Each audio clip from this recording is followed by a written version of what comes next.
Dünyada yaşayan Azərbaycanlıların yaxşı şeylərini, yaxşı əməllərini deyəndə pis əməllərini də demək lazımdır. Baxın, eynən bu şəxs kimi. Onun əməli pisdir. Belə ki, Rusiyada bir prank edən gənclər güya ki, onun oturduğu stolun altında 5000 rubl tapırlar.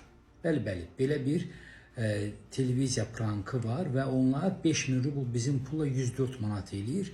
Həmin pulu oradan götürəndə həmin masada əyləşən Azərbaycanlı ailənin böyüyü, ağsaqqalı, baxın bu kişi cumhur onun üstünə ki 5000 rublu ver, bu mənim pulumdur. Amma pul onun deyil ha.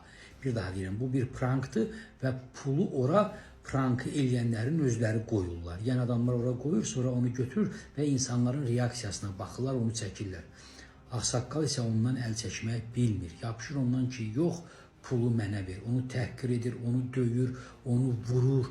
Hətta onu vuranda özü yıxılır və bütün orada olan, ticarət mərkəzində olan hər kəsə biabır olur. Axırda isə ona açıqlayırlar ki, ay ağsaqqal, pul sənin deyil. Bax, bu da kamera görüntüləri. O pulu ora biz özümüz qoymuşuq. Adam isə Azərbaycanlıların yaxşısı olduğu kimi pisi olduğunu da sübuta getirir.